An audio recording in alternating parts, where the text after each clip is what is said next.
Time now to put a bow on the NFC North, and we begin with a new signal caller in Chicago. Presented with a trickle-down opportunity, Ryan Pace and the Bears front office were compelled to trade up to number 11 and select what many believed was the second-best quarterback in the entire draft in Justin Fields. Now headed to the city of broad shoulders, Fields better have some, because he's looking to bring Chicago to a level of quarterback competence not seen since the likes of Sid Luckman.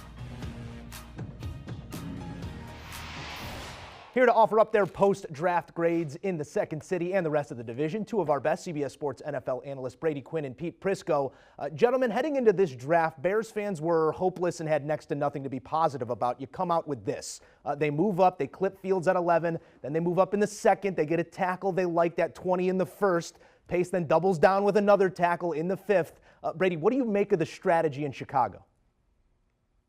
Well, this is all about the quarterback position, really trying to help improve their offense. I mean, that was the statement that I think we saw, and especially with the struggles they had with Matt Nagy and Mitchell Trubisky now over the past couple of seasons. But this very well may be the draft that saves Matt Nagy and Ryan Pace, and now they're going to be there for a number of years for this reason. Justin Fields was my number 2 quarterback in this year's draft class. I love the fact that they went up to get him. I think he's going to be an upgrade over what they're going to have in Andy Dalton as far as his dual threat ability, his big arm throws downfield. Now, he's not a finished product. He does need a little time to develop, but adding a guy like Tevin Jenkins in the second round, who I had a first-round grade on, he's going to help improve that offensive line. Bourne as well out of Missouri. He'll help, with the physicality up front and improving that run game, as will Khalil Herbert, the running back from Virginia Tech, who's at 5'9", 212, 215 pounds, somewhere in that ballpark.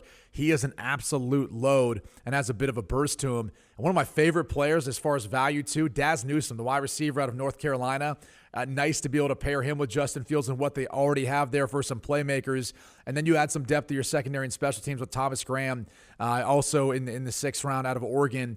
He's got sticky fingers. He's a solid player, might find his way onto the field as a traditional starter at some point. But top to bottom, this has been a solid draft for the Chicago Bears. I gave it A-.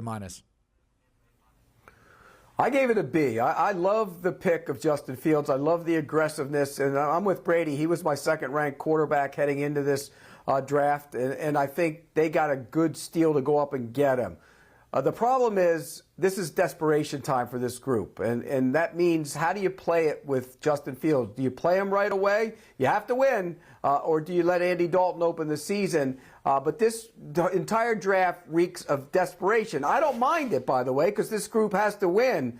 But if they don't win this year, I think Ryan Pace and Matt Nagy are gone. So that puts an awful lot of pressure on moving up, which they did. They moved up twice, and I understand that they need to get better on the offensive line. They needed to get that quarterback, but it better work. I give them a B. I sit here as a lifelong Bears fan, and desperation is the word. We're desperate, Pete. They hit the nail on the head with desperation in mind. Want a sports network that delivers everything that matters about the game? The highlights, the picks, the instant analysis. No yelling, no fake debates, no politics. Hit the subscribe button and never miss a moment.